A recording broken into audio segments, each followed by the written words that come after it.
Bonjour chers élèves, aujourd'hui notre leçon est portée sur l'exemple d'étude de fonctions rationnelles. Fonctions rationnelles. Exemple, à la fin de cette leçon, vous devez être capable d'étudier les fonctions rationnelles. F est une fonction rationnelle définie de R vers R par f de x est égal à 2x plus 3 sur x moins 1. La fonction f de x existe si et seulement si x moins 1 est différent de 0. Alors, x est différent de 1. Domaine de définition de f, ça fait R privé de 1 qui est égal à l'intervalle de moins infini à 1, union 1 à plus infini. Nous allons déterminer les limites de f aux bornes de son ensemble de définition. Limite de f de x lorsque x tend vers moins infini est égal à la limite de 2x plus 3 sur x moins 1. Lorsque x tend vers moins infini, ceci est égal à la limite de 2x sur x lorsque x tend vers moins infini et ceci est égal à 2. Et de manière analogue, la limite de f de x lorsque x tend vers plus infini est égale aussi à 2. Il reste maintenant la limite aux bornes, la limite à droite de 1 et la limite à gauche de 1. Limite de f de x lorsque x tend vers 1 par valeur inférieure. Ceci est égal à la limite de 2x plus 3 sur x moins 1 lorsque x tend vers 1 par valeur inférieure. Ceci est égal à 2 plus 3, ça fait 5 sur 0 par valeur inférieure, ça fait moins infini. Et la limite, lorsque x tend vers 1 par valeur supérieure de f de x est égal à plus infini. Alors, en regardant la limite de f de x lorsque x tend vers plus ou moins infini est égal à 2. Par conséquent, la droite d'équation y est égal à 2 est une asymptote horizontale à la représentation graphique de la fonction f. Deuxième asymptote, la limite de f de x lorsque x tend vers 1 par valeur inférieure et 1 par valeur supérieure est égal aussi à plus ou moins infini.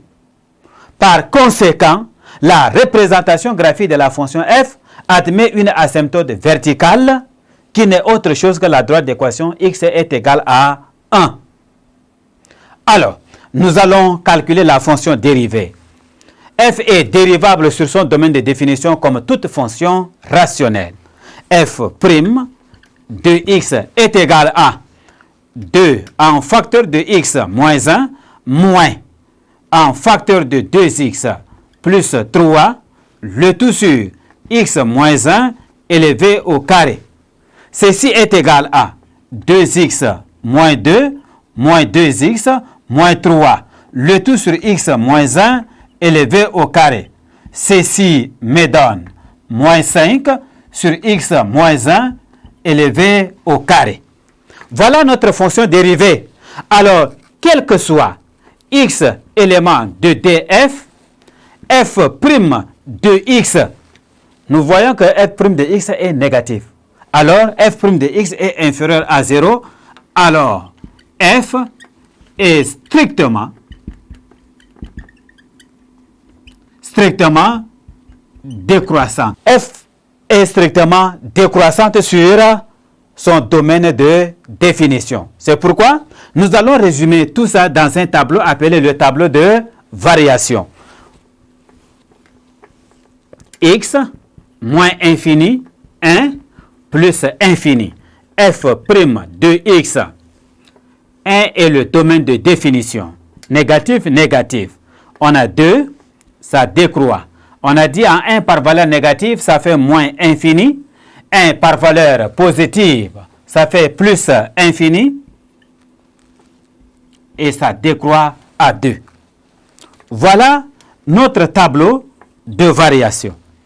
Alors, dans ce même tableau de variation, nous avons un signe, le signe de la fonction dérivée, auquel elle ne s'annule pas. La fonction dérivée ne s'annule pas. Et nous allons maintenant déterminer l'intersection de la courbe avec les axes. En calculant l'image de 0, nous avons f de 0 est égal à 3 sur moins 1 égal à moins 3. 3 sur moins 1 égale à moins 3. C'est pour dire que le point A de coordonnées 0, moins 3 est le point d'intersection de la courbe avec l'axe des ordonnées. On va mettre le point A là. Après, nous pouvons résoudre aussi l'équation f de x égale à 0 équivaut à 2x plus 3 égale à 0. Ceci veut dire x est égal à moins 3 et demi.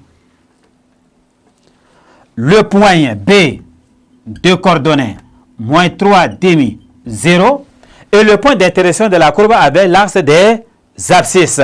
C'est pourquoi on va mettre le point B là, 3 demi, qui est l'équivalent de moins 1,5. Le point B. Alors, nous allons tracer la représentation graphique de la fonction dans le repère ci-contre. La courbe de la fonction suit l'asymptote horizontale en 2 et ça décroît en moins infini en suivant l'asymptote verticale x est égal à 1. C'est pourquoi on peut tracer cette courbe.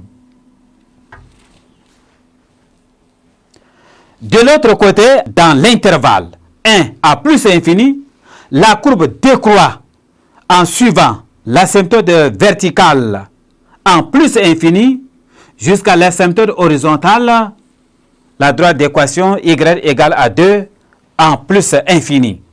Alors, plus infini à 2. Chers élèves, merci de m'avoir prêté attention. Je crois que vous avez suivi avec intérêt. Et ne quittez surtout pas. Je vous donne rendez-vous à la séquence suivante pour étudier les suites numériques. Merci.